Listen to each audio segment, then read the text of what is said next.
My character, she's a mess. I'm a mess.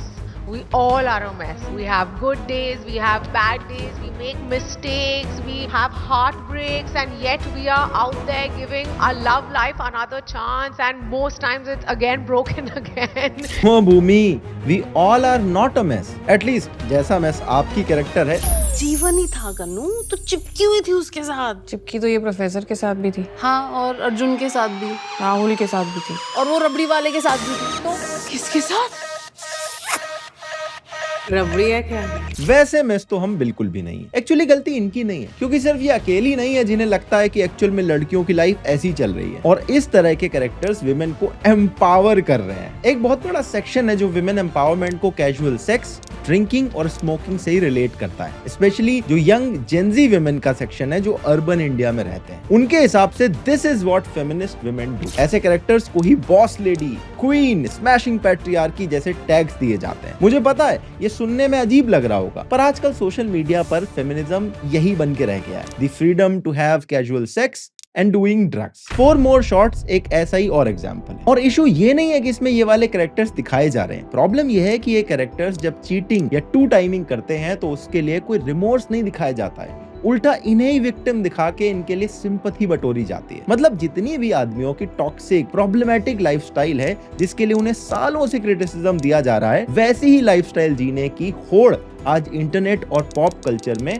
Feminism बन गई है। बस डिफरेंस ये है कि उन मेल कैरेक्टर्स को प्ले बॉय कह के कॉल आउट कर देते हैं और इन फीमेल कैरेक्टर्स को मेसी या ग्रे बोल के नॉर्मलाइज करने की कोशिश की जाती है। प्रॉब्लम यह है कि सिनेमा एक बहुत इफेक्टिव मीडियम होता है किसी को भी इन्फ्लुएंस करने के लिए। तो अगर टॉक्सिक मैस्कुलिनिटी शो करने के लिए एनिमल और कबीर सिंह जैसी मूवीज को ट्रोल किया जाता है, तो इन वाली फिल्म्स को ये कह के इग्नोर नहीं कह सकते कि ये तो ट्रू फेमिनिज्म को पोर्ट्रे नहीं कर रहे हैं। मैं गारंटी के साथ कह सकता हूँ, अगर आपको मैं एक फेमिनिस्ट विमेन इमेजिन करने को कहूँ तो आपके दिमाग में कुछ ऐसी इमेज आएगी। एक फेमिनिस्ट विमेन को आप कभी भी साड़ी में सिंदूर लगाए हुए या मंदिर में पूजा करते हुए या फैमिली के साथ इमेजिन नहीं करोगे, क्योंकि पॉप कल्चर ने आपके दिमाग में ये भर दिया है कि ये तो सब ट्रेडिशनल विमेन के काम है, ये लोग थोड़ी फेमिनिस्ट हो सकती हैं। एक और एग्जांपल ले लेते हैं। गूगल पर जाओ और सर्च करो फेमिनिस्ट विमेन आइकन्स ऑफ 2023। सबसे टॉप पर आपको ग्लैमर यूके की एक लिस्ट मिलेगी। इस लिस्ट में 35 नाम है। इसमें एक्ट्रेस जेंडाया से लेकर मेगन मार्कल और न्यूजीलैंड की फॉर्मर पीएम से लेकर अमेरिका की कांग्रेस वुमेन एओसी तक का नाम है। लेकिन गेस करो किसका नाम नहीं है? इटली की करंट प्राइम मिनिस्टर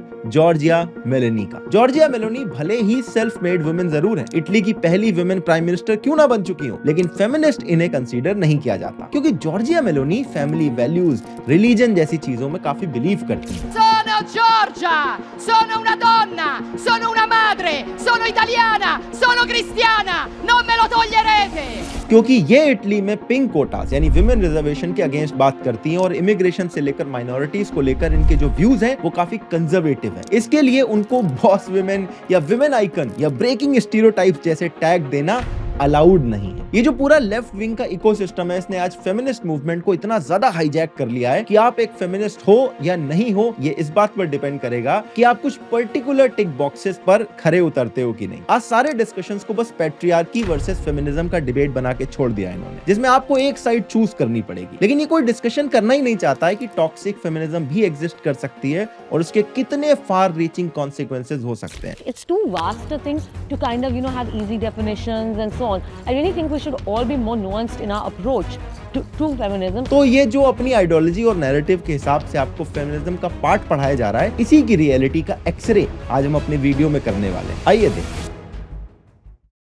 अगर रियल फेमिनिज्म की बात करें तो उसका मतलब है मेन एंड विमेन को इक्वल राइट मिलना, और ये हमारे समाज के लिए बहुत अच्छा है। रियल फेमिनिज्म का मतलब नशा करना और उस पर प्राउड होना नहीं है, बल्कि नेशन बिल्डिंग में कंट्रीब्यूट करना है, जैसा कि देश में बढ़ती विमेन एंटरप्रेन्योर्स लगातार कर रही हैं। लेकिन एक बिजनेस चलाने के लिए सबसे इंपॉर्टेंट होता है एक अच्छा अकाउंटिंग प्लेटफॉर्म, और उसमें आपकी हेल्प करता है ओडू का फ्री अकाउंटिंग ऐप। फ्री क्योंकि ओडू का पहला ऐप लाइफ टाइम फ्री है फॉर अनलिमिटेड यूजर्स। बस अकाउंटिंग ऐप में आप बिल्स की पीडीएफ या जेसन फाइल को अपलोड करो और एआई एंड ओसीआर जैसी टेक्नोलॉजी से अकाउंट पेबल्स की सारी डिटेल्स कुछ ऐसे फेच और फिल होती हैं। आप यहीं से TDS अप्लाई कर सकते हो। रिसीवेबल्स के लिए कुछ क्लिक्स में ही इनवॉइस बना के कस्टमर से टाइमली पेमेंट कलेक्ट कर सकते हो। अगर उधार दिया है तो ईमेल और व्हाट्सएप पर ये ऑटोमेटिकली फॉलो अप करता है। देखो कितना आसान है पेंडिंग पेमेंट्स और रिसीवेबल्स को एजिंग रिपोर्ट के थ्रू कुछ इस तरह से ट्रैक करना। इनवॉइस बनाना तो आसान है ही, पर आप ई इनवॉइसिंग के लिए भी कंप्लायंस करना चाहते हो तो वो भी यहीं से डायरेक्टली सेंड हो जाता है, जिसका स्टेटस भी यहीं से ट्रैक कर सकते हो। कुछ सिंपल से स्टेप्स में ई वे बिल्स भी जनरेट हो जाते हैं। टैक्स रिपोर्टिंग के लिए एक क्लिक में GSTR1 सेंड हो जाता है और GSTR2 भी रिकंसिलेशन भी कुछ मिनट में कंप्लीट हो जाता है। TDS और TCS रिपोर्ट्स भी यहाँ पर अवेलेबल हैं। रियल टाइम डैशबोर्ड से सारे KPIs जैसे इनवॉइसिंग, बिल्स, बैंक बैलेंस और पेंडिंग रिकंसिलेशन ट्रैक कर सकते हो। वेंडर बिल 5 सेकंड में जनरेट होता है। मैनुअल डेटा एंट्री की अब कोई जरूरत नहीं है क्योंकि ओडू से बिल्स भी ऑटोमेटिकली फेच होके क्रिएट हो जाते हैं और यही एक्सपीरियंस आप अपने मोबाइल से भी ले सकते हो। स्मार्ट बैंक रिकंसिलेशन में बैंक सिंक्रोनाइजेशन और AI मैचिंग फीचर्स काम को आसान बनाते हैं। अकाउंटिंग के अलावा इन्वेंट्री, ऑनलाइन स्टोर और ईमेल मार्केटिंग जैसे एप्स भी ओडू के पास हैं और ये सारे एप्स इंटीग्रेटेड हैं। एक app lifetime free access, unlimited hosting और सपोर्ट के साथ फ्री अवेलेबल है और बाकी सभी एप्स का एक्सेस 580 रुपीज के सब्सक्रिप्शन में मिलता है। ओडू अकाउंटिंग ऐप का लिंक डिस्क्रिप्शन में है, एक बार चेक जरूर करना। ब्रिटानिका की डेफिनेशन के हिसाब से फेमिनिज्म का मतलब होता है अलग अलग सेक्सेस के बीच में सोशल, पॉलिटिकल और इकोनॉमिक इक्वालिटी होना। आज तो हमने फिर भी कुछ हद तक ये इक्वालिटी अचीव कर ली है, लेकिन पहले के जमाने में ऐसा नहीं होता था। विमेन को एक सेकंड क्लास सिटीजन की तरह ट्रीट किया जाता था। ये सब स्पेशली वेस्टर्न कंट्रीज में होता था। उनके पास वोटिंग, प्रॉपर्टी, एजुकेशन जैसे जो बेसिक राइट्स थे वो भी नहीं होते थे। आज जो यूरोपियन देश बड़े प्रोग्रेसिव बने फिरते हैं, इनके यहाँ जाके देखो तो पता चलेगा क्या हो रहा था। जर्मनी में कोई हस्बैंड अपनी वाइफ को बेच तक सकता था उस टाइम पे, और उस टाइम पे हमारा इंडियन कल्चर काफी प्रोग्रेसिव था, लेकिन फिर भी यहाँ पर कुछ प्रॉब्लमेटिक ट्रेडिशन एग्जिस्ट करते थे। आज भी आप देखो लड़कियों को पराया धन कह के बुला देते हैं। सिंदूर, मंगलसूत्र, ये सब एक विमेन के लिए साइंस ही तो होते हैं, दिखाने के लिए that she belongs to someone. पैर की उंगली से लेकर सिर की मांग तक हर एक बॉडी पार्ट जो बाहर दिख सकता है उसमें ज्वेलरी के नाम पर एक ना एक शादी का निशान पहनना मैंडेटरी होता है, जो कि मर्दों के लिए बिल्कुल भी नहीं होता। अब पहले के जमाने में इन्वेडर हुआ करते थे और उनकी सैवेजरी से बचने के लिए विमेन सिर से पैर तक अपने आप को ढक के रखती थी, लेकिन आज तो कोई इन्वेडर नहीं घूम रहा है। अच्छे बड़े परिवारों की बहू से भी ये एक्सपेक्ट किया जाता है कि अभी भी वो घूंघट पहन के रहे, और गांवों में तो ये बहुत ज्यादा कॉमन है। इसके अलावा भी विमेन से बहुत एक्सपेक्टेशन रखी जाती है, एक सर्टेन तरीके से बैठे, एक सर्टेन तरीके से चले, धीमी आवाज में बात करे। जबकि इसके कंपैरिजन में आदमियों की बात करें तो ना तो उन्हें खुद को ढकना होता है और ना ही पूरे शरीर में शादी के प्रूफ पहन के घूमना होता है, और ना ही रोजमर्रा की जिंदगी में इतने सारे रेस्ट्रिक्शन उनके ऊपर लगाए जाते हैं। तो ऐसी छोटी से लेकर बड़ी बड़ी इनइक्वालिटीज जब समाज में ज्यादा बढ़ने लगी तो जरूरत पड़ने लगी कि भैया फेमिनिस्ट मूवमेंट आना चाहिए। वैसे वेस्टर्न कंट्रीज में ये मूवमेंट तो कैपिटलिज्म की वजह से भी आया था, क्योंकि उस टाइम पर फैक्ट्रीज में लेबर की कमी हो रही थी और आधी आबादी अगर घर बैठ के काम करेगी तो प्रोडक्टिविटी कैसे चलेगी, तो उसकी वजह से भी फेमिनिस्ट मूवमेंट चलाया गया। मैरी वॉल्स्टनक्राफ्ट नाम की एक औरत ने 1792 में एक बुक लिखी थी जिसमें सबसे पहले उन्होंने विमेन के लिए इक्वल राइट की बात करी थी। फिर धीरे धीरे ये डिमांड और बढ़ने लगी। 19th सेंचुरी में वेस्टर्न कंट्रीज में, मेनली यूरोप के अंदर, इस मूवमेंट को शुरू किया गया जिसमें विमेन की मेन डिमांड थी राइट टू वोट, और इसको विमेन सफरेज कहते थे। इसके अलावा राइट टू एजुकेशन की डिमांड भी एक दो कंट्रीज में हो रही थी, और जो फ्रेंच रिवॉल्यूशन हुआ था उसमें भी विमेन ने काफी सारी ऐसी डिमांड रखी थी, और इसी सारी चीजों को कहा गया था फर्स्ट वेव ऑफ फेमिनिज्म। फिर इसकी सेकंड वेव शुरू होती है 1960s से 70s में। इस वेव में विमेन की सेक्सुअल, लीगल और सोशल लिबर्टीज पर बहुत सारी डिबेट होने लगी। बेटी फ्राइडन ने 1963 में द फेमिनिन मिस्टीक नाम से एक बुक लिखी थी। इसी बुक को यूएस में second wave of feminism start करने का क्रेडिट दिया जाता है। इवन दो ये बुक इंस्पायर्ड थी 1949 में एक फ्रेंच ऑथर साइमन के द्वारा publish book the second sex से। इस बुक में सबसे पहले जेंडर, सेक्सुअलिटी और मैटरनिटी जैसी चीजों पे बात की गई थी। इस बुक का इन्फ्लुएंस इतना हुआ कि इसके पब्लिश होने के एक हफ्ते के अंदर इसकी 22,000 कॉपीज बिक चुकी थी। वेटिकन चर्च इससे इतना डर गया कि इन्होंने इस बुक को ही बैन कर दिया था। इसके बाद 1990s में आया थर्ड वेव ऑफ फेमिनिज्म, जिसके मेनली टॉकिंग पॉइंट थे इंटरसेक्शनैलिटी और पोस्ट मॉडर्न फेमिनिज्म। अब ये बड़े बड़े शब्द अगर सुन के आपको कंफ्यूजन लग रहा है तो लगना भी चाहिए, क्योंकि एलिजाबेथ इवांस कहती हैं कि फेमिनिज्म की थर्ड वेव के अराउंड जितना भी कंफ्यूजन है वही इसका एक डिफाइनिंग फीचर भी है। लेकिन थर्ड वेव में सेक्स पॉजिटिविटी पर भी काफी बात हुई थी, और ये लोग मानते थे कि विमेन की फ्रीडम का एक एसेंशियल पार्ट है उनकी सेक्सुअल फ्रीडम। ये बोलते थे कि दो कंसेंटिंग इंडिविजुअल्स के बीच में किसी भी तरह से गवर्नमेंट या सोशल इंटरवेंशन नहीं होना चाहिए, और इसी वेव में सेक्स वर्क को भी लीगलाइज करने की काफी ज्यादा बात होने लगी। Feminism has got to stop demonizing all men as a gender on the basis of the crimes of some men, and absolutely create a kind of pro-sex pro-pleasure, pro-eroticism stance, as well as holds criminals accountable for sex crimes. आजकल हमें जो feminism का एक version pop culture में देखने को मिलता है वो आप ऑलमोस्ट इसी सेक्स पॉजिटिविटी वाले मूवमेंट का एक एक्सट्रीम एग्जांपल कह सकते हो, लेकिन इसकी बात हम थोड़ा आगे करेंगे। अभी देखते हैं फेमिनिज्म की फोर्थ वेव के बारे में जो 2010s के बाद हमें देखने को मिलती है। इसका मेन फोकस था sexual abuse, objectification of women, equal pay और sexism at work place. Me too movement जो निकला था वो भी इसी का पार्ट था। और आपको याद होगा इक्वल पे को लेकर बॉलीवुड में इस टाइम पर एक बड़ी डिबेट शुरू हो गई थी। I was giving the film more number of days and yet the actor was getting paid more. अब आपको लग रहा होगा कि बात तो ठीक ही है, जब सेम काम कर रहे हैं तो पैसे भी सेम मिलने चाहिए, लेकिन इसमें एक पर्सपेक्टिव दूसरे साइड से भी आता है।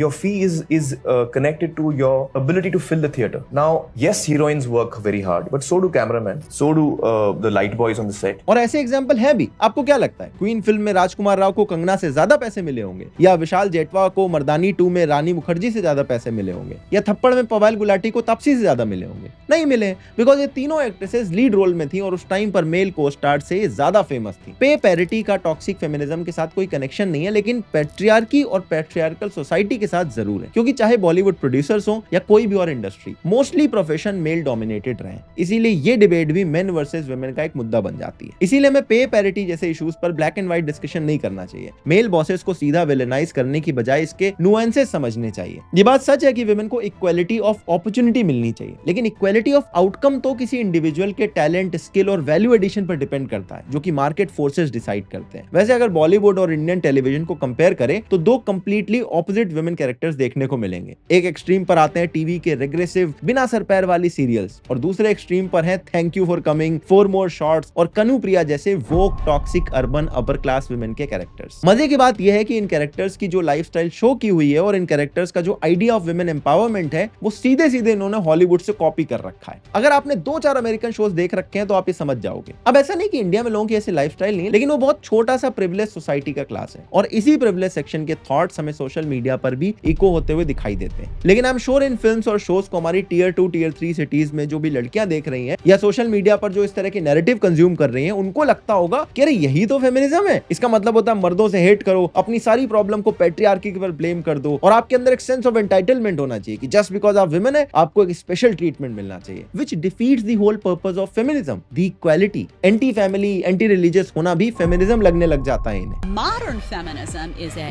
pro-abortion, pro-promiscuity movement. They label men as toxic. It's largely anti-man. They can't even define a woman. In fact, modern feminism will throw an actual biological woman under the bus for a trans woman. So it's not a pro-woman movement. It's actually an anti-woman movement and an anti-man movement. It's just anti-everything, modern feminism, because it's bad for society at large. आजकल ऐसी news चलती रहती है कि कोई दुल्हन घोड़ी चढ़ रही है तो उसे बोला जा रहा है कि एक फेमिनिस्ट स्टेटमेंट है, और कोई करवा चौथ को पैट्रियार्कल कह दे रहा है। देखो, आप किसी ट्रेडिशन में बिलीव करते हो या नहीं, आपकी मर्जी है, लेकिन जो रिलीजियस रिचुअल्स हैं, ट्रेडिशंस हैं, उनका कुछ मीनिंग होता है। अगर आप हिंदू रिचुअल्स के हिसाब से शादी कर रहे हो तो प्रॉपर्ली जो रिचुअल्स हैं उन्हें फॉलो कर लो, या फिर किसी और ट्रेडिशन के हिसाब से कर लो। ये हर जगह जबरदस्ती अपना पॉइंट प्रूव करने की क्या जरूरत है? और यहाँ कोई पॉइंट भी प्रूव नहीं हो रहा है। सब बस ये चाह रहे हैं कि सोशल मीडिया में मेरी शादी वायरल हो जाए और इस पे 2-4 आर्टिकल लिख लिख के लोग मुझे बोलते हैं you go girl, slay queen. Gloria Steinem नाम की एक अमेरिकन जर्नलिस्ट है जिन्होंने विमेन राइट के ऊपर काफी काम किया है, और इसीलिए इन्हें काफी बड़ा फेमिनिस्ट आइकन समझा जाता है। लेकिन अगर उनके मदरहुड पर व्यूज सुनोगे तो आपको बहुत सारे फ्लॉज दिखाई देंगे। Gloria Steinem said, if you don't go out to work, you betray the movement of feminism.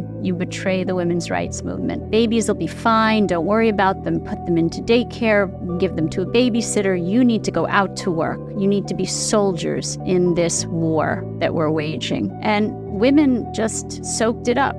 Meanwhile, Gloria Steinem never had children. So she could say that. That message was very destructive. अब मैं आपको एक experiment देता हूँ। कोई भी ऐसी women public figure India में इमेजिन करो जो फेमिनिस्ट हो। शायद आपके दिमाग में प्रियंका चोपड़ा का नाम आ रहा होगा, या फिर शायद सोनम कपूर का। I guess I was one of the first mainstream actresses from the age of 20-21 to say I am a feminist because I believe in equal opportunity and believe in equality. जबकि हमारी कंट्री की सबसे बड़ी feminist तो हमारी president Draupadi Murmu ji हैं, निर्मला सीतारमन जी हैं, सुधा मूर्ति जी हैं, या फिर सोनिया गांधी जी हैं। लेकिन आप इन्हें इमेजिन नहीं करोगे क्योंकि आपके दिमाग में तो फेमिनिस्ट विमेन की एक अलग पिक्चर पेंट कर दी गई है। और जो लोग आपको आके बताते हैं ना कि देखो हॉलीवुड और बॉलीवुड में कितने सारे स्टार्स फेमिनिस्ट हैं, वो आपको ये वाले एग्जाम्पल कभी नहीं दिखाएंगे। The more I have realized that fighting for women's rights has too often become synonymous with man-hating. If there is one thing I know for certain, it is that this has to stop. I just feel like this whole male-female conversation, I don't think women can succeed without men. And I don't think men can succeed without women. You never anyway do anything alone. I think we need to rephrase the definition of feminism. Correct. लेकिन ये feminism का concept कितना distort हो चुका है, इसका example आपको इसी रील के कमेंट सेक्शन में मिल जाएगा। कितनी सारी लड़कियां हैं जो दीपिका को बस ये बात कहने के लिए ट्रोल कर रही हैं। हालांकि दीपिका ने ही एक और ऐड की थी, माई चॉइस, देखने में काफी अच्छी लगी, लेकिन जब ध्यान से सुनोगे तो ये दिखाई देगा। My choice to marry or not to marry, to have sex before marriage, to have sex outside of marriage.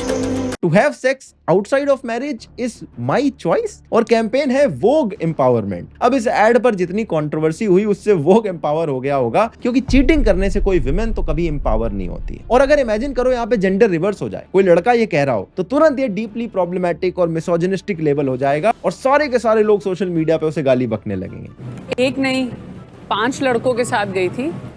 सुन मेरी बात, it's her choice. Women empowerment के नाम पर ब्लाइंडली टॉक्सिक और प्रॉब्लमेटिक चीजों को नॉर्मलाइज किया जा रहा है और ये बहुत डेंजरस है। अब तो कितने ऐसे केसेस भी आ चुके हैं। सरबजीत का केस तो सबको याद हो गया। अभी रोहतक सिस्टर्स के केस में भी यही हुआ था। पहले छेड़छाड़ के आरोप में 2 लड़कों को पब्लिकली मारा गया। इस ब्रेवरी के लिए हरियाणा गवर्नमेंट ने रोहतक सिस्टर्स के लिए अवार्ड भी अनाउंस कर दिया, लेकिन बाद में स्टोरी कुछ और ही निकल आई। 30 नवंबर को रोहतक की बस में 2 बहनों की पिटाई के वीडियो ने देश को हिला दिया था। शुरू में खबर आई कि छेड़छाड़ के विरोध में रोहतक की 2 बहनों ने बस में आरोपियों की पिटाई की। उनकी बहादुरी को देश भर में सराहा गया, लेकिन उसके 2 दिन बाद एक और वीडियो ने दोनों बहनों की बहादुरी की कहानी पर सस्पेंस खड़ा कर दिया। दूसरे वीडियो में दोनों बहनें पार्क में एक युवक की पिटाई कर रही हैं। वीडियो सामने आने पर दोनों बहनों ने कहा कि पार्क में छेड़छाड़ पर उन्होंने उस युवक की पिटाई की है। कोर्ट ने भी लड़कों को इनोसेंट बताया, लेकिन ये फैसला आने में 2 साल लग गए। वो लड़के आर्मी का फिजिकल टेस्ट क्लियर कर चुके थे, लेकिन न्यूज में मॉलेस्टर डिक्लेयर होने के बाद रिटन एग्जाम में उन्हें बैठने तक नहीं दिया गया। ये बात सही है कि लड़कियों के अगेंस्ट क्राइम बहुत ज्यादा बढ़ गया है और ईव टीजिंग जैसी चीजें भी बहुत कॉमन हो गई हैं। पर क्राइम प्रूव होने से पहले लड़कों के अगेंस्ट जो पब्लिक ट्रायल चलाया जाता है और ये जो अजम्पशन है कि हमेशा लड़का गलत ही होता है, इस पर हमें सीरियसली एक बार रिकंसिडर करना चाहिए। बॉयज लॉकर रूम वाला केस आपको याद होगा। हुआ यह था कि साउथ दिल्ली के लड़कों ने इस नाम से एक इंस्टाग्राम पर ग्रुप बनाया था, जिसमें वो लड़कियों की फोटो शेयर करते हुए उन पर ऑब्सीन कमेंट करते थे। बहुत ही गंदी चीज थी। अब जब ये स्टोरी न्यूज में आई तो इसके साथ एक कंट्रोवर्सी हो गई। इसी के साथ स्नैपचैट का एक दूसरा स्नैपशॉट वायरल हो। इसमें 2 लड़के एक लड़की के असॉल्ट करने की बात कर रहे थे। अब मीडिया में ये हेडलाइन बन गई, लेकिन बाद में जब पुलिस ने इन्वेस्टिगेट करा तो पता चला कि बॉयज लॉकर रूम वाला केस अलग है और ये स्नैपचैट वाला स्क्रीनशॉट अलग है। और इस स्क्रीनशॉट में भी जिन 2 लड़कों की आईडी थी उसमें एक आईडी फेक थी। वो आईडी उसी लड़की ने बनाई थी जिसके असॉल्ट की यहाँ पर बात हो रही थी। उसने इस फेक आईडी के थ्रू अपने दोस्त को चेक करना चाहा था कि जब वो ऐसी गंदी बातें लिखेगी तो वो लड़का कैसे रिएक्ट करेगा। उसका कैरेक्टर टेस्ट कर रही थी। अब इस लड़की को तो शायद इसके कोई ज्यादा कॉन्सिक्वेंसेज ना देखने को मिले हो, लेकिन जिस लड़के से बात कर रही थी वो तो तुरंत इविल बन गया, जबकि उस लड़के का तो बॉयज लॉकर रूम से कोई लेना देना ही नहीं था। और हमारा लॉ भी अगर आप देखो पूरी तरह से विमेन की तरफ बायस दिखाई देता है। 498A और 375 के जो फेक केसेस की लिस्ट है, इसको तो कोई कंपाइल करके अगर निकाल दे तो बहुत लंबी लिस्ट निकल के आ जाएगी। और एक बार ये केस लग गया तो पुलिस से लेकर कोर्ट के आगे आपकी सुनवाई होनी बड़ी मुश्किल है। खैर, ये तो वैसे अपने आप में एक बहुत बड़ा इशू है। इस पे कभी किसी दिन एक डिटेल वीडियो में बात करूंगा। लेकिन ये काफी इंटरेस्टिंग है कि एक तरफ विमेन को इक्वालिटी भी चाहिए और दूसरी तरफ हैवी डिवोर्स सेटलमेंट और एलिमनी भी। जेफ बेजोस का केस देख लो। बेजोस ने अपनी डिवोर्स सेटलमेंट में $38 बिलियन पे करे थे, जिसके बाद उनकी वाइफ वर्ल्ड की 4th रिचेस्ट वुमेन बन गई थी। लेकिन चलो, ये वाला तो खैर कॉर्डेली हो गया था। शिखर धवन का केस काफी ज्यादा सीरियस है। उन्हें तो अपने बेटे से मिलने तक नहीं दिया जाता है। अभी भी वो मोस्टली वीडियो कॉल पर बात करते हैं और उसके बारे में दुखी होते हुए इंस्टाग्राम पर पोस्ट करते हैं। और एलिमनी दे रहे हैं, वो बात अलग है। देखो, फेमिनिज्म एक ऐसा मूवमेंट था जो विमेन को इक्वल राइट्स दिलाने के लिए चलाया गया था और ये ओवर द इयर्स काफी सक्सेसफुल भी हुआ था। लेकिन करेंटली पॉप कल्चर में फेमिनिज्म के नाम पर जो टॉक्सिसिटी को नॉर्मलाइज किया जा रहा है, इस पे कोई बात करने को राजी नहीं और ये गलत चीज है। इसके अंदर मैन हेटिंग और प्रॉब्लमेटिक बिहेवियर को विमेन एम्पावरमेंट के नाम पर जस्टिफाई किया जा रहा है। ये बस एंटाइटल्ड इग्नोरेंट विमेन का एक वोक प्रोपेगेंडा है और इसका इक्वालिटी से दूर दूर तक कोई भी लेना देना नहीं है। इसीलिए मुझे लगा इसके बारे में एक बार खुल के बात हो जानी चाहिए। आपको ये वीडियो कैसा लगा कमेंट में बताइएगा। मैं आपसे मिलता हूं अगले वीडियो में, तब तक के लिए अपना ध्यान रखिएगा। जय हिंद, वंदे मातरम।